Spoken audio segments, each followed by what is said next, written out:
لیکن یہاں میں ایک بات ضرور آپ کے سامنے رکھوں گا کہ جو ہم نے نقطۂ نظر ٹرکی اور قطر کے سامنے رکھا استنبول مذاکرات کے دوران، آج ہمارا وہ موقف ان کی نظروں میں سمجھوں گا مزید مضبوط ہو جائے گا کہ واقعی افغان طالبان ایک دہشت گرد تنظیم جس کا نام تحریک طالبان پاکستان ہے، اس کی دہشت گردی کو نہ صرف پروٹیکٹ کر رہا ہے، سپورٹ کر رہا ہے، بلکہ اپنے ملک میں انہیں محفوظ پناہ گاہیں دی ہوئی ہیں۔ ہوں تو انشاءاللہ تعالیٰ جو بھی اب لا انفورسمنٹ ایجنسیز اور پاکستان کی سیاسی قیادت طے کرے گی، انشاءاللہ تعالیٰ اس اٹیک کا بھرپور جواب بھی دیا جائے گا، وقت اور جگہ کا تعین بھی ہم خود کریں گے، اور پاکستان کی سلامتی اور پاکستان کا تحفظ سب سے اہم ہے۔ اس کے لیے جو بھی اقدامات کرنا پڑے، اور میں دیکھ رہا ہوں کہ بات آپریشن کی طرف ہی جا رہی ہے، اور ہمیں جہاں جہاں پر بھی دہشت گردوں کے محفوظ ٹھکانے ہیں ان کو ہم نشانہ بنائیں گے۔ نہیں، اس میں دیکھیں حذیفہ صاحب، ابھی ہمارے پاس جو آپشنز ہیں وہ کون کون سی؟ آپ نے کہا آپریشن کی طرف ہی جا رہی ہیں۔ ابھی ترکیہ سے جو وفد آنا تھا اور مذاکرات کے حوالے سے مزید بات ہو رہی تھی، خواجہ آصف صاحب نے تو کہہ دیا ہے کہ ہم اپنا دفاع کرنا جانتے ہیں، اور دوٹوں کو ان کا موقف ہے کہ جنگ ہے تو جنگ ہی صحیح۔ لیکن آپ کیا سمجھتے ہیں کہ سرکاری سطح پر طالبان حکومت جو ہے، جو عبوری حکومت ہے، وہ کل پریڈ ہو رہی تھی پولیس کی، اس میں پاکستان مخالف ترانے بجائے جا رہے تھے، اب تو کھل کے سپورٹ کر رہے ہیں وہ ٹی ٹی پی کی؟ جی آپ بالکل ٹھیک کہہ رہے ہیں، آپ نے اپنے سوال کا خود ہی جواب دے دیا۔ اگر وہ کر رہے ہیں تو ظاہر ہے اس میں ان کے خلاف آپریشن ہی آخری آپشن بچتی ہے۔ خواجہ صاحب نے بھی جو بات کی وہی حکومت کا موقف ہے، اس سے زیادہ تو کچھ بھی نہیں ہے اس سوال کا جواب۔ Army chief field marshal Asim Munir صاحب نے جس طرح آپریشن کی، اگر ہم دیکھیں لمحہ بلمحہ مانیٹرنگ کی، اور وہ آپریشن ایک سکسیسفل آپریشن تھا جو کہ پڑھایا جائے گا پوری دنیا میں، کیونکہ جس طرح کیڈٹس کو اور عملے کو بچایا گیا اور کوئی زخمی نہیں ہوا، کوئی نقصان نہیں ہوا، اور دہشت گردوں کو جہنم واصل کیا گیا، یہ ایک اعلیٰ معیار ہے پروفیشنلزم کا آرمی کے حوالے سے۔ جی جی بالکل آپ درست فرما رہے ہیں، آپ نے اچھا بہتر تجزیہ کیا ہے، بہترین بلکہ تجزیہ کیا ہے، بالکل ٹھیک ہے، ایسے ہی ہے بات۔ حذیفہ صاحب، اگر ہم بات کریں 27ویں ترمیم کی، آج پیش کی گئی ہے قومی اسمبلی کے اندر بھی اور منظور کر لی گئی ہے، 233 ووٹ جو تھے وہ اس کے حق میں آ گئے، 4 ووٹ ڈکلائن میں آئے تھے، جس میں میرے خیال سے جے یو ایف کے ممبران ہیں۔ آپ کو لگتا ہے کہ جو اپوزیشن نے ہنگامہ آرائی کی ہے اسمبلی کے اندر، احتجاج کیا ہے، اور جو ماحول نظر آ رہا تھا ہمیں، ایون جب بلاول صاحب تقریر کرے تھے تب بھی ہم نے دیکھا احتجاج چل رہا تھا، تو آپ کو لگتا ہے کہ اپوزیشن سے کہیں کسی مذاکرات کی بات چلے گی آگے آج بھی، کیونکہ آفر کی گئی ان کو مذاکرات کے لیے؟ جی بالکل مذاکرات کی بات ہونی چاہیے اور ہم اس کے حامی ہیں، اور یہ چیزیں پیرلل چلتی رہتی ہیں۔ اپوزیشن سے مذاکرات جو ہے اس میں کوئی، میں سمجھتا ہوں کہ ہماری طرف سے کوئی رکاوٹ نہیں ہے، اور جب جو ہے اپوزیشن چاہے گی کہ اس میں مذاکرات کرنے ہیں تو ہمارے تو بازو کھلے ہوئے ہیں، ہم تو انہیں کھلے باہوں سے سواگت کریں گے اس کا۔ لیکن بات یہ ہے کہ کن نکات پہ مذاکرات ہو سکتے ہیں؟ جو نعرے لگائے جا رہے تھے اسمبلی کے اندر بھی، اور جو ان کا موقف ہے، ان کا تو ایک ہی موقف ہے، اور وہ جسے کہہ سکتے ہیں کہ ہر چیز کا ایک ہی حل ہے، وہ پیراسٹامول کی گولی بنا کے وہ پیش کرتے ہیں، رہائی رہائی رہائی، وہ اپنے بانی کی رہائی کی بات کرتے ہیں۔ اس پہ کئی دفعہ میرے خیال سے میں بات کر چکا ہوں، آپ بھی بات کئی دفعہ کر چکے ہیں، تو سوال بار بار ریپیٹ کرنے والی بات ہے۔ اس پہ ظاہر ہمارا موقف موجود ہے کہ اعلیٰ عدالتوں نے سزائیں دی ہیں، اور اعلیٰ عدالتوں سے اگر اسے ریلیف مل سکتا تو وہ لے لے، اور تو اس میں کوئی بات نہیں ہے میرے خیال سے۔ تو اس کا مطلب یہ ہوا کہ مذاکرات پھر تو نہ ہی سمجھا جائے، مطلب کیونکہ بات ہی جدھر سے شروع ہوتی ہے وہیں پہ ختم ہو جاتی ہے۔ یہ تحریک انصاف والے ہی بتا سکتے ہیں، اگر آپ کی ان سے بات ہوئی بھی ہے اور آپ سمجھتے ہیں، تو کیونکہ یہ تو تحریک انصاف کا اگر کوئی بندہ موجود ہوتا، وہ کوئی بات کرتا تو میں اس کا جواب دیتا، کیونکہ آپ کا جو سوال ہے وہ خود ہی ماشاءاللہ تمام جوابوں کا بھی اس کے اندر جو ہے وہ پرمغز قسم کا سوال ہے، تو وہ اس میں کوئی ایسی بات چھوڑ نہیں رہے آپ میرے لیے کرنے کو، تو وہ تو ظاہر ہے آپ کے سامنے ہے ساری چیز، کوئی نئی بات اگر ہے تو ہم اس کو ڈسکس کر سکتے اس ہیں۔ کو ڈسکس کر سکتے ہیں، کیونکہ آج بھی 27ویں ترمیم کے بعد بھی جو ان کا موقف ہے وہ یہی ہے، اور نعرے بھی وہی لگتے رہے، اور رہائی کا مطالبہ ہوتا رہا۔ حذیفہ صاحب، آپ یہ بتائیے گا کہ اس وقت بھارت کے ساتھ جو کشیدگی ہے اس کو ہم کس طرح دیکھ رہے ہیں، اور جو اس وقت بھارت ایک ترشول نام کی ایکسرسائز کے ساتھ پاکستان کے بارڈرز پر چڑھائی کرنے کے لیے تیار ہے، پاکستان کے پانیوں میں، سی کے اندر اگر دیکھیں تو وہ اپنی نیوی لے کے اترا ہوا ہے، تو آپ کو لگتا ہے کہ ہم بھارت کے ساتھ اور افغانستان کے ساتھ یہ بیک وقت دونوں جگہوں پہ لڑائی کر سکیں گے؟ دیکھیں کوئی ملک بھی نہیں چاہتا کہ بے وقت آپ اپنا مشرقی اور مغربی بارڈرز انسیکیور کریں، لیکن ظاہر ہے اگر آپ کو جنگ کی طرف دھکیلا جائے گا، جنگ آپ پر مسلط کی جائے گی، پھر کوئی آپشن رہ نہیں جاتا۔ اگر آپ مجھ سے پوچھیں کہ حکمت اور تدبر کی بات ہو تو یہی ہے کہ ایک بارڈر تو کم از کم آپ کا سیکیور ہو، لیکن اگر بھارت جو ہے اس کو جو ہے بدماشی سمجھے یا ہماری کمزوری سمجھے کہ دونوں بارڈرز پہ ہم انسیکیور کریں گے تو پاکستانی فورسز انگیج ہو جائیں گی اور اس کا بھارت کوئی فائدہ اٹھائے گا، تو وہ ظاہر ہے وہ تو پھر اس کی خام خیالی ہے، اور اگر پاکستان کا تحفظ سامنے ہو پھر تو ہمیں جو بھی کرنا پڑے ہم کریں گے۔ اور جو ہم نے 10 مئی اور 6 اور 7 مئی کو ان کو سبق سے یاد کرایا تھا، اس سے کئی گنا زیادہ کہا جا رہا ہے کہ اس دفعہ ان کا نقصان ہوگا۔ آپ کو کیا لگتا ہے کہ پاکستان کا جو موقف ہے، عالمی عدالت ثالثی کی بات کی جائے اس میں بھی پاکستان کے موقف کی تائید کر دی گئی ہے، بھارت کی طرف سے غیر حاضری کے باوجود انڈس واٹر ٹریٹی کے اوپر کام جاری ہے اور پاکستان کے موقف کی تائید ہوئی ہے، آج کی یہ لیٹسٹ ڈیولپمنٹ بھی ہے۔ آپ کو لگتا ہے کہ انڈس واٹر ٹریٹی کے اوپر بیٹھ کے بات چیت کی جائے گی؟ میرے خیال سے کرنا پڑے گی، اس پہ دونوں ممالک کی یہ وسیع تر مفاد میں ہے، اور پانی ظاہر ہے اس مرتبہ بھی اس قدرتی آفت نے جتنا نقصان ہمارے پاکستان کو پہنچایا ہے، بھارت میں بھی اچھا خاصا نقصان ہوا ہے، اور اگر انڈس واٹر ٹریٹی کے حوالے سے مودی سرکار کوئی ریجڈ موقف رکھتی ہے اور اس پہ بات نہیں کرتی تو ظاہر ان کے لیے بھی مسائل پیدا ہوں گے۔ بھارت جو ہے وہ ظاہر ہے ڈاؤن پہ ہے، اور اگر آپ بات کریں چائنا کی، وہ اس کے ٹاپ پر بیٹھا ہوا ہے، جس طرح ہم بھارت کی جو ہے باٹم پر ہیں، ٹاپ پہ بھارت ہے، تو ظاہر ہے اس کے پھر اثرات پورے خطے پہ مرتب ہوں گے، اور بھارت کے دریاؤں پہ بھی پانی کی جو ظاہر آزادانہ ترسیل ہے وہ بھی متاثر ہوگی۔ تو اس حوالے سے مجھے نہیں لگتا کہ بھارت اس سے پیچھے ہٹے گا، کسی نہ کسی سٹیج پر بھارت سے مذاکرات ہوں گے اس نہیں، موضوع ابھی پہ۔ تو اس نے راہ فرار اختیار کی ہے عالمی ثالثی عدالت کے اندر، اگر ہم دیکھیں تو ان کی غیر حاضری کے باوجود کارروائی جاری ہے اور پاکستان کے موقف کی وضاحت بھی کر دی گئی ہے، تو اس کا مطلب تو یہ ہوا کہ وہ پہلو تہی کر رہا ہے عالمی قوانین کی بھی۔ جی، یہ تو وہی بتا سکتے ہیں، میں تو آپ کے سامنے رکھی ہے بات کہ ایک وقت آئے گا کہ ان سب اقدامات کے باوجود اسے ہم سے بات چیت کرنا پڑے گی انڈس واٹر ٹریٹی معاملے پر۔ اور ہم مذاکرات کے لیے جب بھی بیٹھیں گے تو اس میں انڈس واٹر ٹریٹی اور کشمیر کا جو مدعا ہے یا جو مسئلہ ہے اس کو سر فہرست رکھا جائے گا۔ جی ظاہر ہے، ہم تو ایک ہماری ریاست کا ایک موقف ہے کہ پاکستان میں ہونے والی دہشت گردی ہو، کشمیر کا معاملہ ہو، یا پھر آپ کی آبی جارحیت ہو، اس پر تو نو کمپرومائز ہے۔ جی دہلی میں ہونے والے دھماکے کے انہوں نے بھرپور کوشش کی کہ ابھی تک وہ سرکاری طور پر کوئی بیان نہیں دے سکے، لیکن پاکستان کی طرف انہوں نے اشارے کیے، ان کے کچھ میڈیا چینل آؤٹ لیٹس جو کہ بی جے پی کی زبان بولتے ہیں انہوں نے اس کو دہشت گردی کو براہ راست پاکستان کی ایجنسی اور پاکستان سے لنک کیا۔ آپ کو لگتا ہے کہ اس کا کوئی جواب ہماری طرف سے دینا بنتا ہے؟ میرے خیال سے آپ کو بھی یہ سوال نہیں کرنا چاہیے، جب انہوں نے آفیشیلی ہم پر کوئی الزام نہیں لگایا تو ان کے چینلز کی بات کو اس طرح ہم ڈیبیٹ کا حصہ بنائیں، اور آپ کے ایک منسٹر لیول کا بندہ اس پہ کوئی کمنٹ کرے، تو آپ کو پتہ ہے صحافت میں جو آپ نے بھی پڑھا ہم نے بھی جی پڑھا بالکل۔ کہ خبر کی تردید خبر کی تجدید ہوتی ہے، تو جو بات ہم اس موضوع پہ کریں گے وہی بات ظاہر ہے بھارت میں مزید ہائی لائٹ ہوگی۔ اگر ان کی سرکار نے اس پہ کوئی کمنٹ نہیں کیا تو اس کا مطلب ان کے پاس کوئی ثبوت نہیں ہے، اور سرکار ان کی الزام نہیں لگا رہی۔ بھارت میں میڈیا بہت غیر ذمہ دار ہے، 300 سے زیادہ سیٹلائٹ چینلز ہیں، ریجنل چینلز ہیں، تو وہاں پر تو میڈیا کا چورن اسی طرح بکتا ہے، تو اس کی میڈیا کی چلنے والی خبر کو آپ یہ نہیں کہہ سکتے کہ وہاں پر یہ نیریٹو چل رہا ہے یا نیریٹو بک رہا ہے، یا وہاں پر ان کے پاس کوئی ثبوت ہے۔ اگر کسی چینل نے الزام لگایا تو میرے خیال سے غیر ذمہ دارانہ رپورٹنگ کی ہے اس نے۔ بالکل صحیح، بہت بہت شکریہ حذیفہ رحمان صاحب، آپ نے اپنا قیمتی وقت ہمیں دیا، پروگرام میں آپ ہمارے ساتھ شامل رہے۔ ناظرین، ہم یہاں پہ لیں گے وقفہ، اس کے بعد اپنے دوسرے گیسٹ کے ساتھ حاضر ہوں گے۔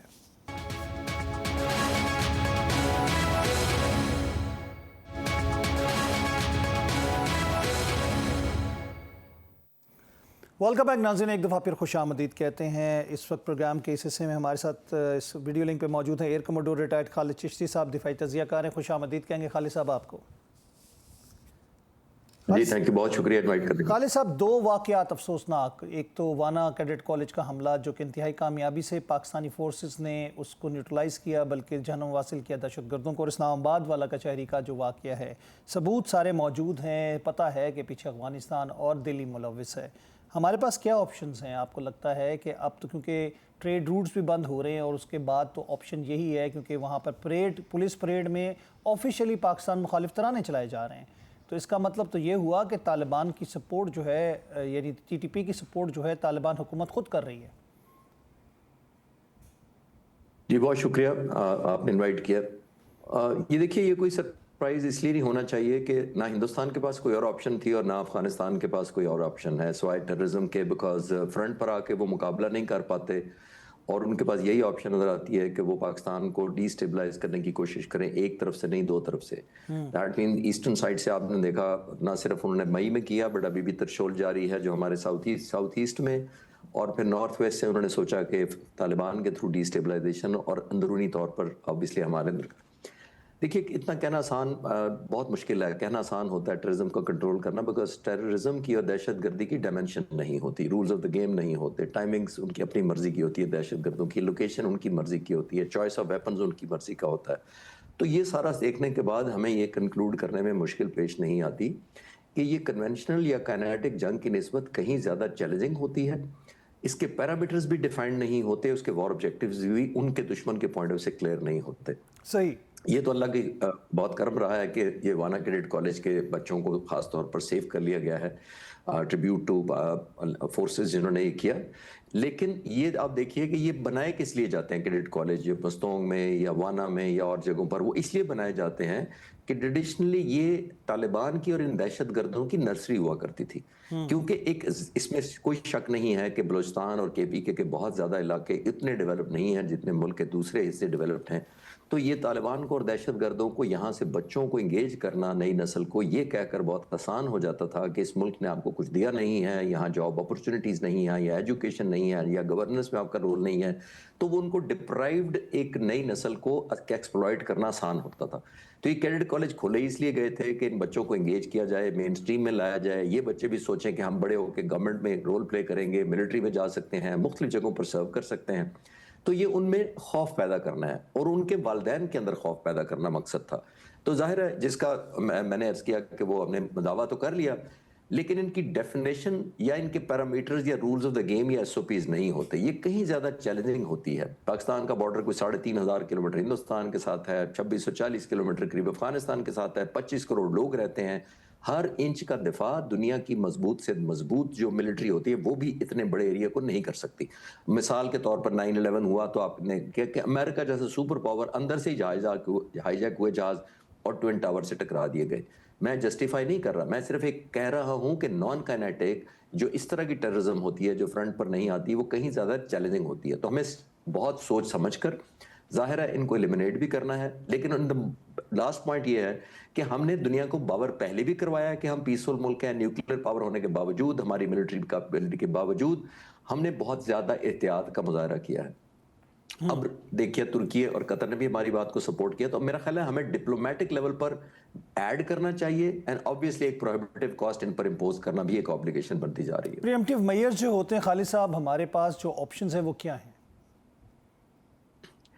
دیکھیے وہ تو ہم سلیکٹیو ہی کریں گے، اور پہلا بھی میں آپ کو پرویو بتا سکتا ہوں کہ میرے علم میں ہے، میں کنفرم بھی کیا ہے رسپیکٹیو کوریڈور سے جو ملٹری پلاننگ کر رہے تھے، کہ ہمارے پاس جو ڈسکشن ہو رہی تھی ملٹری کی کہ ہم نے کتنے ٹارگٹ کیے، تو 100 ٹارگٹ اگر ڈیلیبریٹ ہوا، ان پٹ آئی، تو 5 یا 10 کو ٹارگٹ کیا گیا تھا پہلے جو کیمپین ہماری کو 2-3 ہفتے پہلے آپ نے نوٹ کیا ہوئی تھی. جس کا مطلب یہ ہے کہ ہم اتنے کیئرفل تھے، ہمیں یہ کلیئر تھا کہ ہمیں ایسکلیٹ نہیں کرنا. حالانکہ ایک اور ملٹری کا جو قانون میں سمجھتا ہوں کہ وہ بڑا ویلڈ ہے، وہ یہ ہوتا ہے کہ جو آپ کی پاور ٹو ہرٹ ہوتی ہے وہی آپ کی پاور ٹو بارگین ہوتی ہے. یعنی آپ کی پاور ٹو ہرٹ اگر زیادہ ہے تو آپ کی پاور ٹو بارگین اور زیادہ ہو جاتی ہے. جس کا مطلب ہے کہ آپ جتنی جنگیں بند ہوتی دیکھیں گے، جو فاتح ہوتا ہے اس کے پاس بارگین کی پاور زیادہ ہوتی ہے، وہ ڈکٹیٹ کرتا ہے. یہاں ہماری پاور زیادہ تھی اور الحمدللہ ہے بھی، لیکن ہم اس کو یوز نہیں کر رہے ریکلیسلی، کسی امپلسیو ڈیسیژن نہیں کوئی لیا گیا، بڑی ویل کیلکولیٹڈ کی گئی تھی. اور وہی شاید ہمیں دوبارہ کرنا مجبوری بنے، اور اسپیشلی ایسی جگہوں پر جہاں ایسی پلاننگ کی جاتی ہے. آخری بات اس پر یہ میں کہنا چاہوں گا کہ دیکھیے ہندوستان بہت ایکٹیو انوالو آج نہیں ہے، بہت عرصوں سے ہے. کلبھوشن یادیو کی مثال ہے، کون سے بارڈر سے وہ اندر آیا تھا اور کہاں پکڑا گیا تھا، تو کیا کام تھا اس کا. یہ اس وقت کی میں بات کر رہا ہوں. اور اب مئی کے بعد تو ظاہر ہے جو ان کے سلیپنگ سیل ہیں ہندوستان کے، ان کو بہت زیادہ ایکٹیو کیا جا چکا ہوگا اور کیا جائے گا بھی.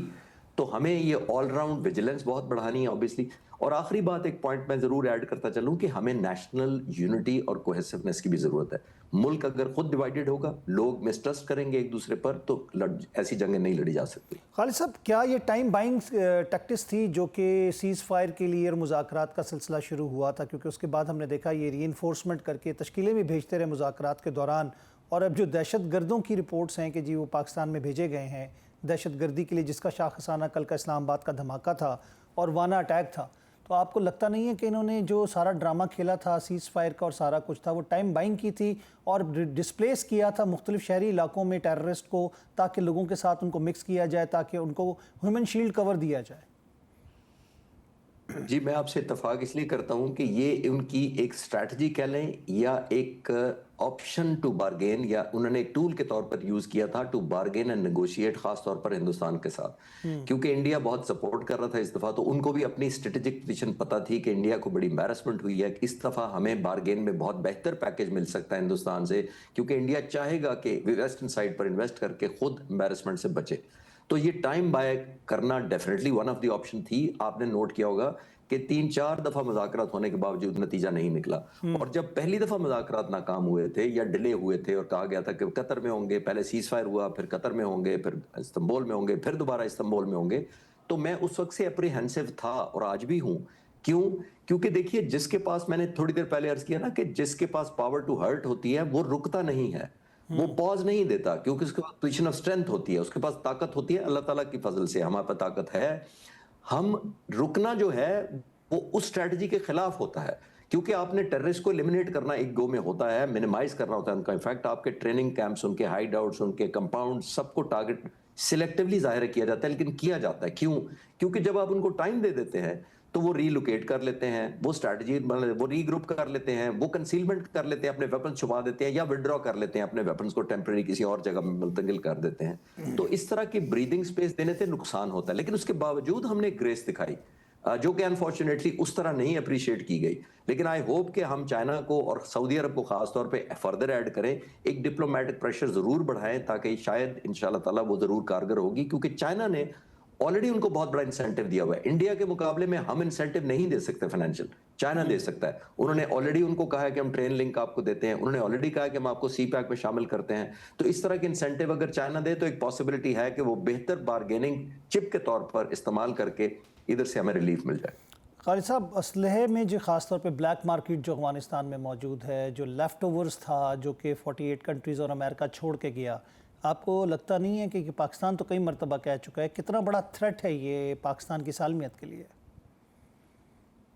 یہ آپ نے بالکل ٹھیک پوائنٹ کیا، یہ بالکل بہت بڑی تھریٹ ہے، اور یہ بہت زیادہ ویپن ہے، اور موسٹلی مختلف جگہوں پر امریکن اس کو سٹور کر کے گئے تھے، اور جو ٹیکنیکلی تو نہیں، میں ایک سمپل لفظوں میں کہ وہ امانتاً رکھوا کر گئے تھے ان کے پرسپیکٹیو سے۔ بگرام بیس کیوں مانگ رہے ہیں امریکن پریزیڈنٹ؟ بگرام بیس اس لیے مانگ رہے ہیں، آلدو وہ بیس 50s اور 60 میں ڈیولپ کیا گیا، پھر اس کے بعد افغانستان کے اوپر سوویت یونین کا قبضہ ہو گیا، وہ اس کی اسٹریٹجک لوکیشن اتنی امپورٹنٹ تھی کہ انہوں نے اور ایکسپینڈ کیا اس کو، پھر امریکنز آگے، انہوں نے بھی سمجھا یہ اسٹریٹجیکلی اوور لک کرتا ہے سینٹرل ایشینز کو، نارتھ کی طرف، چائنا کی طرف، پاکستان، ایران، ایون اوورسی کرتا ہے انڈیا کی طرف۔ تو انہوں نے واپس بیس جب یہ دوبارہ ڈیولپ کیا خود اپنی حکومت کے دوران، جب امریکن کنٹرول تھا، تو انہوں نے جاتے ہوئے طالبان سے نیگوشیشن کیا تھا کہ یہ ہم بیس آپ کو ہینڈ اوور کر رہے ہیں، اور اس میں موسٹ ماڈرن گراؤنڈ کامبیٹ کا ویپن موجود تھا جو وہ چھوڑ گئے تھے۔ اور میں آئی ایم شیور بہت ساری مختلف انٹرنیشنل ایجنسیز کنفرم کرتی ہیں کہ یہ وہی اسلحہ ہے، کیونکہ ان کو پیسے چاہیے ہوتے ہیں، کیش سٹاروڈ کنٹری ہے، ان کے پاس اکنامک سورسز کوئی نہیں ہے،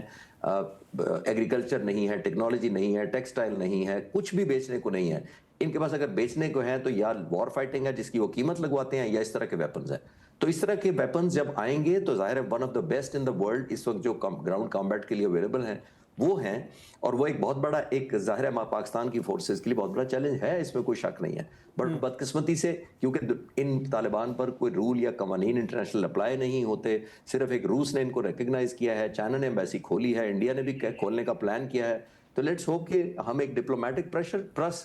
کائنیٹک آپشن استعمال کر کے ان کو دوبارہ ٹیبل پر لائیں۔ اور جیسے میں نے کہا تھا پہلے سوال کے جواب میں کہ ہماری پوزیشن آف ٹو ہرٹ یا پاور ٹو ہرٹ ہم ان کو دکھائیں، تاکہ وہ پاور ٹو بارگین ہمیں واپس مل سکے۔ خالد صاحب، پاور ٹو ہرٹ کے لیے ہمیں جو میتھڈ اپلائی کرنا ہے، ہم ایئر اسٹرائکس کی بات کریں گے، یا پھر ہم میزائلس جو ہمارے گائیڈڈ میزائلس ہیں ان کو یوز کریں گے، ڈرونز ہیں، ہمارے پاس تو ساری ٹیکنالوجیز آلموسٹ موجود ہے۔ ایون ہم نے جو یہ خوارج کی تشکیلیں آتی رہیں ان کو ڈرونز کے ذریعے اور اپنے میزائلس کے ذریعے اور ایون ایئر پاور کے ذریعے ہم نے ہٹ کیا۔ آپ کو لگتا ہے کہ ہمیں فل فلیج ایک مرتبہ اپنی پورے مسلز جو ہیں ان کو دکھانے پڑیں گے؟ میرا خیال ہے کہ فل فلیج کا پھر ایک اور انٹینجبل یہ ایک ٹرم میں کہوں گا فل فلیج اس لیے کہ وہ نون جگہ نہیں ہے. کوئی ملٹری آپ کے سامنے سے 200-400 ٹینکوں کے ساتھ نہیں آ رہی کہ 400 ٹینک ایلیمنیٹ کر دیں تو ہم نے تہس نہس کر دیا سارا. یہ ہائیڈنگ میں ہے, یہ گوریلا وارفیئر ہوتی ہے. اس کا میئر کرنا اور اس کو ایسٹیمیٹ کرنا اور ریکنفرم کر کے ویریفائی کرنا کہ ایلیمنیٹ ہو گیا, یہ ویسے ہی بڑا مشکل ہے. اور خاص طور پر جیسے آپ پہلے ہی جانتے ہوں گے کہ بہت زیادہ گروپس ہیں, کوئی 19 سے 22 گروپس وہاں پہ لڑ رہے ہیں. تو میئر کرنا کہ یہ کون سے گروپ کو کس حد تک ہم نے ڈینٹ ڈالا یا ایلیمنیٹ کر دیا, یہ ایک بہت بڑا چیلنج ہے. تو اس کو میئریبل کرنا بڑا چیلنج ہے. جیسے میں نے کہا یہ 2 پرونگ ہی ہمیں کنٹینیو کرنا پڑے گا. ایک ہم پروہیبٹیو کاسٹ امپوز کرتے رہے ان کے اوپر, اور دوسرا ایک ڈپلومیٹک آؤٹ لیٹ رکھیں ضرور جس کے اندر ہم ان ملکوں کو ڈپلومیٹکلی ڈال کر پھر نیگوسیشن ٹیبل پر لائیں. کیونکہ یہ کلیم کر لینا کہ آج ہم نے 100% ناک آؤٹ کر دیا, یہ میرا نہیں خیال ہم کر سکیں گے. لینڈ لاک کنٹری ہے, لینڈ لاک کنٹری ہے, خود ہی وہ ٹریڈ بند کر رہے ہیں, خود ہی وہ دوائیوں کے حوالے سے جو ٹریڈ ہے وہ بھی ختم کر رہے ہیں, اعلانات ہو رہے ہیں. تو آپ کو لگتا نہیں ہے کہ اگر پاکستان صرف ٹریڈ روٹ ہی ان کا بند رکھے, جیسے 48 کنٹریز اور امریکہ نے سوری کیا تھا جب سلالہ چیک پوسٹ کا واقعہ ہوا تھا, تو افغانستان کے لیے یہ بھی بہت بڑا سبق ہوگا, کیونکہ وہ بھوکے مر جائیں گے, کیونکہ چابہار تو ڈس فنکشنل ہے, اس پہ تو پابندیاں لگ چکی ہیں. نہیں, لیٹسٹ تھوڑی سچویشن اور ہوئی ہے. نارتھ میں کچھ جو سینٹرل ایشین کے جو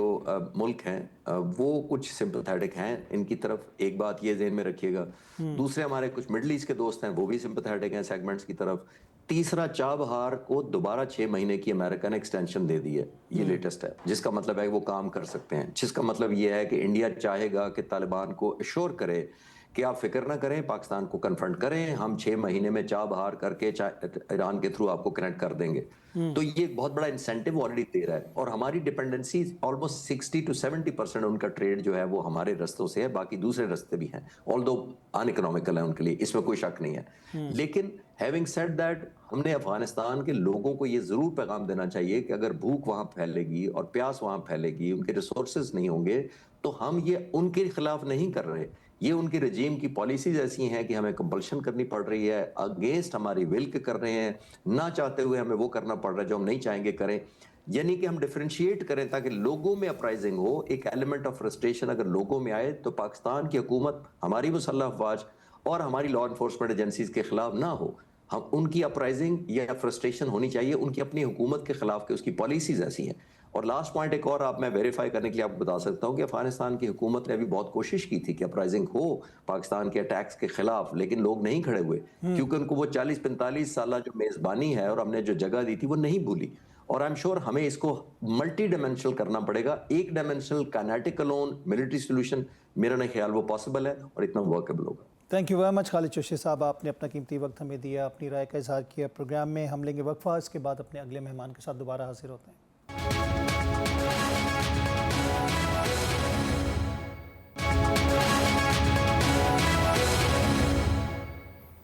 ویلکم بیک ناظرین, ایک دفعہ پھر خوش آمدید کہیں گے. پروگرام کے اس حصے میں ہمیں جوائن کریں ویڈیو لنک کے ذریعے ڈاکٹر ماریہ سلطان صاحبہ, ماہر ہیں بین الاقوامی امور کے حوالے سے. آپ کو خوش آمدید کہتے ہیں ڈاکٹر صاحبہ. ڈاکٹر صاحبہ, اس وقت ایک دہشت گردی کی نئی ویو ہم دیکھ رہے ہیں افغانستان کے تناظر میں. ٹائم بائنگ سچویشن ہم نے دیکھی, افغانستان نے سیز فائر کے بعد جو ٹائم گین کیا, اس کے بعد استنبول مذاکرات ہوئے, اس کے بعد وہ فلاپ ہو گئے, اور وہ افغانستان کی ہٹ درمی کی وجہ سے. ہمیں معلوم ہے کہ انڈیا اس کے پیچھے موجود ہے. ہم اس کے اوپر گلوبلی کیا پریشرائز کر سکتے ہیں انڈیا کو اور افغانستان کو, کیونکہ پاکستان کے پاس آپ کو پتہ ہے یو این کی جو اینٹی ٹیررزم کمیٹی ہے اس کی سربراہی بھی ہے. دیکھیں, آپ یقینی طور پہ کر سکتے ہیں اور ہمیں اس پہ کام کرنا ہوگا, کیونکہ مسئلہ اس وقت یہ نہیں ہے کہ ہم کیا جانتے ہیں کیا نہیں جانتے ہیں. مسئلہ دراصل یہ ہے کہ اس وقت ہمیں بین الاقوامی دہشت گردی کا سامنا ہے, اور بالخصوص ہندوستان اور افغانستان کا جو گٹھ جوڑ ہے وہ پاکستان کے لیے اور ساتھ ہی ساتھ جو جتنی علاقائی طاقتیں اور جو عالمی امن ہے ان سب کے لیے خطرہ ہے. اس لیے سب سے پہلے تو ہمیں یہاں دہشت گردی کا نہ صرف مقدمہ دائر کرنے کی ضرورت ہے, لیکن اس کے ساتھ ساتھ جو ہماری فائنینشیل ٹاسک فورس ہے, جو مانیٹرنگ یونٹ ہے, ان کو جو یہ جو فائنینشیل سپورٹ ملی ہے ہندوستان کی طرف سے, جو تربیاتی سپورٹ مل رہی ہے اس دہشت گردی کے لیے, ان سب چیزوں کو قلم بند کر کے ہمیں بھیجنے کی ضرورت ہے. یو این سیکورٹی کونسل کی جو 1267 کی کمیٹی ہے اور 1373 کی کمیٹی, اور پھر جو یو این ٹیررزم کمیٹی ہے ان تک بھی. اس کے علاوہ بہت ساری بین الاقوامی جو ہے کنونشنز ہیں جو پاکستان بھی سائن کر چکا ہے اور ہندوستان بھی. جو دہشت گردی کے خلاف ہیں، تو ان کے اندر بھی ہمیں ان میکنزمس کے تحت بھی جو بھی ہم پریشر لے کے آ سکتے ہیں ہمیں لے کے آنے کی ضرورت ہے. اور تیسری جو سب سے اہم میرے خیال سے پیش رفت ہمیں کرنے کی ضرورت ہے وہ یہ کہ ہم ایس سی او کے ساتھ ایک باضابطہ جو ہے اس کے اوپر ڈائلاگ کریں، اور اس میں جو ہمارے کوآرڈینیٹر ہے، نیشنل کوآرڈینیٹر ہیں، جو ان کے ریٹس کے ممبر ہیں، وہ جو ہے اس کے اوپر نہ صرف بات چیت کریں بلکہ اس پہ ایک ایمرجنسی جو ہے اجلاس بلانے کی ضرورت ہے تاکہ ایس سی او کا جو فورم ہے اس کو بھی ہم متحرک کر سکیں. جی بالکل. اچھا ڈاکٹر صاحب یہ بتائیے گا کہ ہم نے پاز لیا، ہم آپریشن ہم نے کائنیکٹک شروع کیا، وہاں پہ ٹارگٹس کو ہٹ کیا اور بڑی کامیابی سے، جس پہ افغانستان اپنی پوسٹیں چھوڑ کے بھاگ گئے، سفید جھنڈے لہرائے، انہوں نے ٹائم بائنگ کے لیے، سیز فائر کے لیے ریکویسٹ کرنا شروع کر دی. آپ کو لگتا ہے کہ جو لوگ اس میں، جس میں چین ہے، جس میں یو اے ای ہے، جس میں سعودی عرب ہے، ترکیہ ہے، ان لوگوں کو بیچ میں پریشرائز کر کے پاکستان ان چیزوں کے اوپر لا سکتا ہے کہ ان کو روکا جائے اور مزید جو کارروائیاں ہیں پاکستان کے اندر وہ نہ ہوں؟ دیکھیں اب آپ کو ہر طرح کا پریشر استعمال کرنا ہوگا. بات یہ نہیں ہے کہ ہم کیا کر سکتے ہیں، ہم بہت کچھ کر سکتے ہیں اور ہم کریں گے. انشاءاللہ. پہلی بات تو یہ کہ افغان ٹرانسٹ کو ہم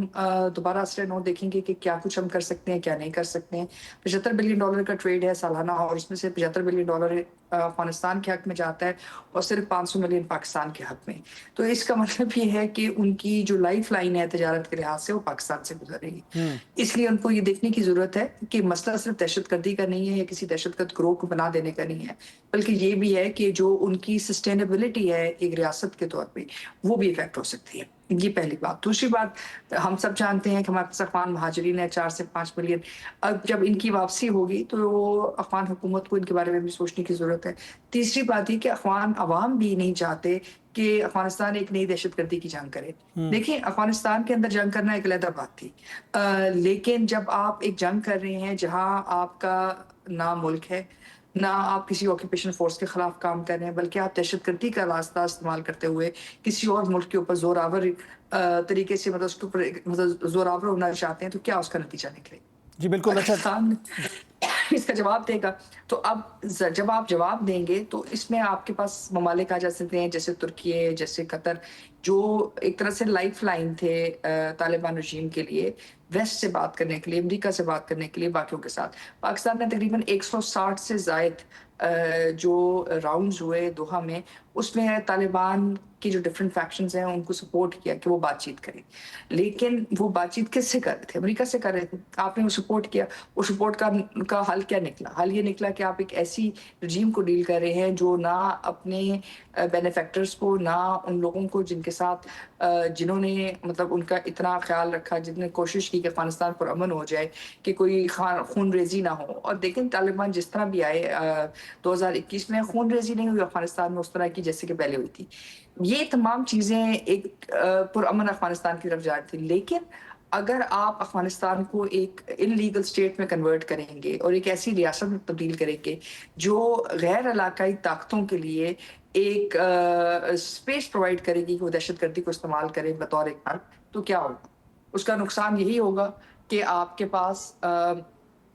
جو ہے آپ کی اپنی سسٹینیبلٹی بطور ایک رجیم ایک مشکل میں پڑ جائے گی. آپ کے لیے اپنی ریاست کو چلانا ایک بہت بڑا مشکل فیصلہ بن جائے گا. تو اس وقت اس رجیم کو سوچنے کی ضرورت ہے کہ پاکستان ان کا ہمسایہ ملک ہے، پاکستان کے ساتھ وہ 2600 کلومیٹر رکھتے ہیں، اور اگر وہ یہ کام کرتے رہیں گے تو اس کی جو کاسٹ ہے اس دہشت گردی کی، وہ ان کی سوچ اور سمجھ سے زیادہ ہوگی. جی اچھا ڈاکٹر صاحب، ہم اگر دیکھیں جو سب سے زیادہ جسے کہتے ہیں نا کہ بون آف کنٹینشن، یہ امریکہ کی جانب سے وہ لیفٹ اوور اسلحہ ہے جو کہ پاکستان کے خلاف استعمال ہو رہا ہے. پاکستان کو امریکہ سے اس پہ بات کرنی چاہیے اور پاکستان کو امریکہ پہ بھی دباؤ ڈالنا چاہیے کہ اس کا کوئی سد باب کیا جائے. دیکھیں بالکل کیا جائے، کیونکہ پہلی بات تو یہ ہے کہ یہ کوئی عام اسلحہ نہیں، یہ وہ اسلحہ تھا جو امریکن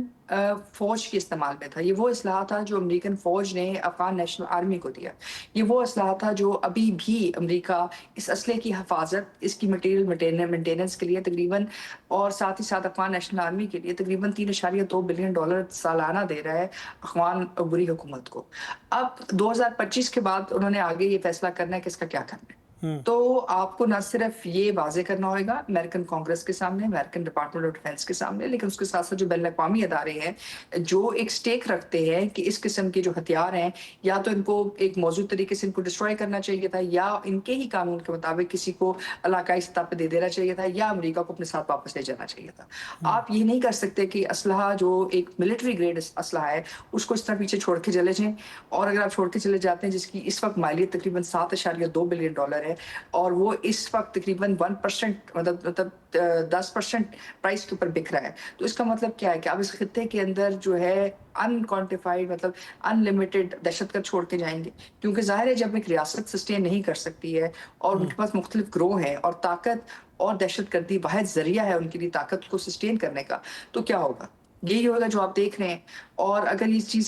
سلسلہ آگے چلتا ہے تو تقریباً ایک اندازے کے مطابق 33 سے زائد دہشت گرد گروہ اس وقت افغان عبوری حکومت کے زیر سایہ کام کر رہے ہیں۔ جی اب تو اور اگر یہی زیر سایہ فائنینشیل اور حکومتی سپورٹ حاصل ہے ان کو، کیونکہ اب تو کھل کے پاکستان کے خلاف بیانیہ بنایا جا رہا ہے طالبان رجیم کی جانب سے۔ دیکھیے اس میں تو کوئی دو رائے ہی نہیں ہے، لیکن مسئلہ یہ ہے کہ ان کو یہ بات سمجھنے کی ضرورت ہے کہ پاکستان کوئی انلیگل سٹیٹ نہیں ہے اور نہ ہی یہ کوئی نارکو سٹیٹ ہے۔ اگر نارکو سٹیٹ ہوتی ہے، انلیگل سٹیٹ ہوتی تو پھر ٹھیک ہے آپ یہ کام جاری رکھتے، لیکن ظاہر ہے اب آپ نے اپنی سرحد کو محفوظ کرنا ہے، آپ نے اپنے لوگوں کو محفوظ کرنا ہے، اور آپ دہشت گردی کی وجہ سے مروب نہیں ہونے والے۔ ہم نے 20 سال جنگ لڑی ہے، بلکہ 25 سال ہم نے دہشت گردی کے خلاف جنگ لڑی ہے۔ اب پاکستان کے اوپر ایک اور دہشت گردی کی جنگ عائد ہوئی اور وہ بھی ہندوستان کی طرف سے اور افغانستان کی عبوری حکومت کی طرف سے، تو ان کو یہ سوچنے کی ضرورت ہے کہ پاکستان اس بات کا متحمل نہیں ہوگا۔ دوسری بات یہ کہ پاکستان کے پاس عسکری رسپانس بھی ہے، پاکستان کے پاس ڈپلومیٹک رسپانس بھی ہے، پاکستان کے پاس فائنینشیل رسپانس بھی ہے، اور اس سے بھی بڑھ کر ایک بہت بڑا فیصلہ کرنا ہوگا دونوں حکومتوں کو، دہلی کو بھی اور کابل کو بھی، کہ کیا وہ سچ مچ اپنی عوام کو، افغان عوام کو اور ہندوستانی عوام جو بھی ہیں، کیا وہ ان کو ایک اور جنگ کے جنگ میں دکھیلنا چاہتے ہیں، اور ایک ایسی جنگ جو وہ جیت نہیں سکیں گے۔ دیکھیں دہشت گردی کرنا آسان کام ہے، لیکن جب اس کا ایک ریپرائزل آتا ہے، جب اس کی ایک کاسٹ آتی ہے، تو کیا وہ کاسٹ سسٹین کر سکیں گے؟ کیا ان کی اکانومی اس کاسٹ کو سسٹین کر سکے گی؟ کیا وہ مختلف گروہ جو اس وقت فائدہ اٹھا رہے ہیں اس irregular گورنمنٹس کا، ان دہشت گردی کا، کیا وہ سچ مچ اس بات کے متحمل ہوں گے کہ آپ یہ کام جاری رکھیں اور ہمارے سارے جو انٹرسٹ ہیں وہ ایک طرف رکھے جائیں؟ دیکھیں بہت سارے چیلنجز ہیں دونوں حکومتوں کے لیے، اور سب سے بڑا چیلنج ان کا انٹرنل بن جائے گا، ایکسٹرنل تو بنے گا ہی بنے گا، لیکن انٹرنل بھی بن جائے گا۔ دیکھیے چیپٹر 7 کے تحت نہ صرف ان پہ اقتصادی پابندیاں لاگو ہو سکتی ہیں، لیکن ان کے خلاف طاقت کا استعمال بھی کیا جا سکتا ہے، اور یہ ایک ایسی ریزولوشن ہے جو افغانستان کے اوپر موجود ہے، UN سیکورٹی اور ایک میں جو ہے افغانستان کے خلاف جو ہے پاس ہوئی تھی، اور اس کے بعد 1 2 6 7 جو اس بات پہ پابند کرتی ہے تمام دنیا کے ممالک کو کہ وہ جو ہے فائنینشلی دہشت گردی کو سپورٹ نہ کریں۔ تو جو لوگ سپورٹ کریں گے تو ظاہر سی بات ہے اس کی پر اقتصادی پابندیاں آتی ہیں۔ پاکستان تو فیٹف کی جنگ لڑ چکا ہے، لیکن ہندوستان کو اگر یہ جنگ لڑنی پڑی تو شاید ان کے لیے اتنا آسان نہ ہوگی۔ اس لیے جو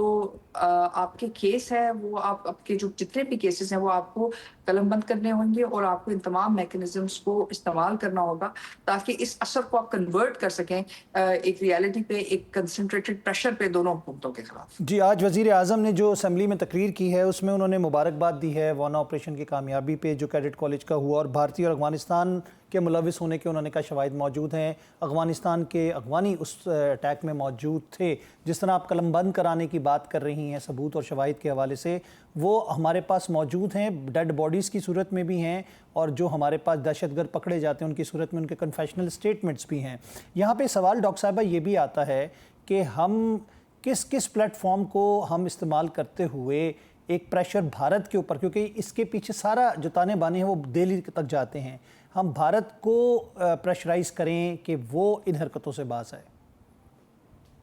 دیکھیں ہمیں دونوں ملکوں کو کرنا پڑے گا، اور اس میں جو یہ جو UN سیکورٹی کاؤنسل ریزولوشنز تھیں 1373 اور 1267، ان کا جو مرکز ہے طاقت کا وہ ڈومیسٹک لیجسلیشن ہے، یعنی کہ ہر ملک کے جو داخلی قوانین ہیں دہشت گردی کے خلاف وہ ان کی بنیاد ہے. اور دوسری طاقت جو ہے وہ چیپٹر 7 کی ہے, یعنی کہ وہ پابند کرتی ہے کہ اس کے اوپر اقتصادی پابندیاں لگ سکتی ہیں, سینکشنز لگ سکتی ہیں, اور ایک ملک سے نہیں ساری دنیا سے. دوسرا یہ کہ اس کے ساتھ ساتھ اب طاقت کا استعمال بھی کر سکتے ہیں اس ملک کے خلاف اگر وہ علاقائی یا بین الاقوامی دہشت گردی میں ملوث ہوتا ہے. سو جب آپ یہ کیس پریپیئر کریں تو آپ کے لیے بہت ضروری ہے کہ آپ ان تمام چیزوں کو قلم بند کریں. اور ظاہر ہے وانا کے اندر جو آپ نے جس آپریشن سے آپ گزرے ہیں وہاں آپ کے پاس CCTV فوٹیج بھی ہوگی, آپ کے پاس آج کل تو ہم ایک اسمارٹ ورلڈ میں رہ رہے ہیں, اور اس کے ساتھ ساتھ جو آپ کے الیکٹرانک ایویڈنس ہے آپ کے پاس وہ بھی موجود ہے. تو یہ تمام چیزیں اب اس کو آپ کو اپنی ڈومیسٹک لیجسلیٹو جو بھی اسٹرکچرز ہیں, چاہے آپ کی پولیس ہے, چاہے آپ کے FIRs ہیں, چاہے آپ کی جو کچھ بھی ہیں, یہ ساری کی ساری چیزیں آپ نے بلڈ اپ کرنی ہے. ہندوستان تو اسی طرف کر رہا ہے باوجود اس کے کہ ان کے پاس اس وقت کچھ نہیں ہے, باوجود اس کے کہ جو بلاسٹ دہلی میں ہوا ہے وہ ایک طرح سے آپ کہہ سکتے ہیں کہ اس بات کی نشاندہی کرتا ہے کہ شاید ایک گیس سلنڈر ٹائپ ایکسپلوژن ہوا ہے بنسبت اس کے کہ وہ RDX یا ایک امپرووائزڈ ایکسپلوسیو ڈیوائس ہوتا ہے, کیونکہ اس کے ایک خاص پیٹرن ہوتا ہے, اس میں ایک خاص طریقے سے بال بیرنگز نکلتے ہیں, اس میں ایک خاص طریقے سے زمین کے اندر ایک کھڈا نکلتا ہے, اس کی وجہ سے ایک خاص طریقے سے الیکٹرو میگنیٹک پلس نکلتی ہے. لیکن یہ تمام چیزیں آپ نے نیو دہلی میں نہیں دیکھی, پاکستان میں آپ کو یہ چیزیں نظر آئیں باوجود اس کے کہ جو شخص تھا وہ موٹر سائیکل پہ موجود تھا, اور اس کے باوجود جو ہے 12 سے 13 شہادتیں اور مختلف معتد لوگ جو ہیں زخمی ہوئے, کیونکہ وہ جو بال بیرنگ کا اسپریڈ تھا وہ اتنا دور تھا. اب یہ وہ تمام شواہد ہیں جو آپ کو بتاتے ہیں کہ کہاں آپ کو سچ مچ دہشت گردی کا سامنا ہے اور کہاں یہ اسٹیج مینجڈ ہے. اور یہ تمام چیزیں آپ نے قلم بند کری. جب آپ یہ ایویڈنس لے کے جاتے ہیں تو وہاں کی جو سب کمیٹیز ہیں اس پہ وہ بات کریں گی, پہلی بات. دوسری بات آ گئی آپ کے پاس SCO کی. دیکھیے آپ کو SCO میں بھی یہ بات کرنی ضروری ہے, کیونکہ اگر آپ یہ SCO میں یہ لے کے نہیں جاتے ہیں, آپ ریٹس کے کوآرڈینیٹر میں رہے ہیں, آپ ریٹ کے اسٹرکچر میں ہیں, جو ریجنل ایکٹرز ہیں فور اتھارٹی فار ٹیررزم ہے, اینٹی ٹیررزم ہے, تو اس کے اندر آپ جب تک اپنا کیس نہیں لے کے جائیں گے تو یہ آگے نہیں جائے گا, جس میں روس اور قزاقستان آپ کے ساتھ ہیں. تو اس کا مطلب یہ ہے کہ آپ کو یہ اسٹرکچرز استعمال کرنے ہیں تاکہ آپ ریجنل لیول پہ بھی بات چیت کر سکیں. آپ کو ایران سے بات چیت کرنی ہوگی, آپ کو سعودی عربیہ سے بات کرنے کی, سعودی قطر اور ترکی, یہ آپ کے ڈفرینٹ ڈپلومیٹک رول کے اندر آتے ہیں, ان سے آپ بات چیت کریں. لیکن جو چیز ہمیں سمجھنے کی ضرورت ہے وہ یہ ہے کہ اس وقت ہمیں ایک نیشنل کنسنسس کی ضرورت ہے. وہ یہ کہ آپ پہ دہشت گردی کی جنگ عائد کر دی گئی ہے, اور اب ایسی صورتحال میں جہاں آپ کا دشمن آپ کے خلاف کوئی فرق نہیں کر رہا, ایک طرف آپ کو وانا میں اٹیک کرتا ہے, ایک طرف وہ آپ کو آپ کی فیڈرل کیپٹل میں اٹیک کرتا ہے, اس کے لیے آپ پٹھان, بلوچ, پنجابی, سندھی, اس کے لیے کوئی فرق نہیں ہے. اس کے لیے آپ ایک پاکستانی ہیں اور آپ کو نیچے لانا, آپ کے خلاف وہ کارروائی میں کامیابی حاصل کرنا اس کی اولین ترجیح ہے. آپ نے بھی اپنی CTD فورس کو اتنا ہی منظم کرنا ہے. آپ کی لا انفورسمنٹ ایجنسیز جو ہے روز کی شہادتیں اٹھاتے رہے ہیں دہشت گردی کے تحت. آپ کی جو چیک پوسٹس ہیں وہ روز کی ایک اسٹیٹک ٹارگٹ رہے ہیں, ایک ایزی ٹارگٹ رہے ہیں ان تمام دہشت گرد کارروائیوں کے. لیکن آپ کا ابھی تک لیگل مینڈیٹ جو ہے اکراس دا کنٹری نہیں ہے. آپ کی جو جوڈیشری ہے وہ ابھی تک دہشت گردی کے خلاف نہ آپ ان کو تحفظ دیتے ہیں, نہ آپ نے ان کے structures, pay structures, economic powers, political powers, اور سب سے بڑی جو ہے آپریشنل پاورز جو ہیں ان کے مینڈیٹ کو آپ نے علیحدہ کیا. آپ کو اس وقت ایک ایسے اسٹرکچر کی ضرورت ہے جیسے SWAT ٹیمز ہیں دنیا میں اس طرح کی, یا ایک کوئک ریئیکشن فورس ہے, اس کو آپ مینڈیٹ دیں, ریسورسز دیں, تاکہ جو عوام کے اندر ایک انگزائٹی پیدا ہوتی ہے جب ایک ملٹری آپریشن آپ کرتے ہیں وہ ختم ہو, تاکہ آپ کا جو کنیکشن ہے عوام کا, حکومت کا اور آپ کے اداروں کا, اس کے اندر بہتری پیدا ہو. اور سب سے بڑی بات یہ ہے کہ جب تک آپ لیگل مینڈیٹ نہیں دیں گے تو یہ کیسے ہوگا؟ اور پھر جو چیزیں رہ گئی ہیں سہولت کاروں کے لیے, جو لوگ اس وقت اپنی بزنس کی وجہ سے, اپنے مفادات کی وجہ سے اپنے ملک کو اور اپنے ملک کی سلامتی کو دہشت گردی کی زد میں پھینک رہے ہیں, ان کے خلاف بھی کارروائی اتنی ہی اہم ہے. اور پھر تیسری بات آ جاتی ہے ان تمام غیر قانونی لوگوں کی جو اس وقت ان کی معاونت کرتے ہیں. اور چوتھا جو مسئلہ ہے ظاہر ہے ان گروہوں کے ساتھ ہے جو انلیگل اسپیکٹرم کے ساتھ لنکڈ ہے, یعنی کہ کچھ لوگ اسمگلنگ کرنا چاہتے ہیں, کچھ لوگ منشیات فروشی کرنا چاہتے ہیں, اور ان کا جو ایک طرح سے آپ کہہ سکتے ہیں لائف لائن ہے وہ نیکسس بنا ہوا ہے ان کا. تو وہ اس نیکسس کو آپ نے اگر بریک کرنا ہے تو پھر آپ نے اپنے لوگوں کو امپاور کرنا ہے. اور امپاور کرنے کا مطلب یہ ہے کہ آپ نے اثر نو پاکستان افغانستان ریلیشن شپ کو دیکھنا ہے, آپ نے اثر نو پاکستان ہندوستان ریلیشن شپ کو دیکھنا ہے, اور اس کے اوپر آپ کو اگر سیاسی افیکٹ نہیں مل رہا تو آپ اس کے لیے ایک نیشنل ریفرینڈم کروائیں ایک سوال کے اوپر کہ کیا آپ کی کاؤنٹر ٹیررزم فورسز یہ تمام سٹرکچرز جو ہیں اس کے اوپر مطلب آپ کو کیسے موو کرنا چاہیے. کیونکہ اس وقت آپ ایک اس سوچ سے اگر یہ سمجھتے ہیں کہ یہ شاید جنگ کہیں اور چلی جائے گی اگر ہم ان سے بات چیت کر لیں گے, تو آپ نے دیکھ لیا قطر میں بھی دیکھ لیا آپ نے, جی رزلٹ ہمارے سامنے ہے کہ کیا آپ ان سے مطلب بات چیت کا کیا حل ہوا. جی بالکل, وہ تو آپ کے پیچھے ایک بہت بڑا اٹیک پریپیئر کر رہے تھے. آپ سوچیے نا کہ اگر یہ ہاسٹل سچویشن میں تبدیل ہو جاتا اور یہ 3 دن 4 دن یا 5 دن بیزلین یا APS والے فینومنا پہ چلے جاتے ہیں, کس پوزیشن پہ رہتے ہیں. بالکل ایسے ہی, بالکل ایسے ہی. بہت بہت شکریہ. تو اس کا مطلب یہ ہے کہ آپ کو انڈرسٹینڈنگ ہونی چاہیے کہ ایک نیکسس ہے, اور یہ اس لیے نہیں ہے کہ یہ لوگ نظریاتی دہشت گرد ہیں, یہ عسکری تربیت یافتہ کرائے پہ لوگ ہیں جو دہشت گردی کر گوریلا فائٹرز اور دہشت گرد ہیں. ماریہ صاحبہ بہت بہت شکریہ. گوریلا فائٹر میں بھی لوگ ان کے ساتھ ہوتے ہیں نا, یہ تو الیگل اسپیکٹرم کے لیے کام کر رہے ہیں. جی ایسے ہی جو الیگل اسپیکٹرم کے لیے کام کر رہے ہیں یہ افغانستان کی جنگ تو نہیں لڑ رہے ہیں, یہ نہ پاکستان کی جنگ لڑ رہے ہیں, یہ تو ایک طریقہ جنگ استعمال کر رہے ہیں. ٹیررزم ایک طریقہ جنگ ہے, اس کو استعمال کر رہے ہیں اپنے مفادات کے لیے, اور وہ مفادات جو ہیں وہ لوگوں کے ساتھ نہیں ہیں, مفادات لوگوں کے ساتھ یا عوام کو چھوڑ کے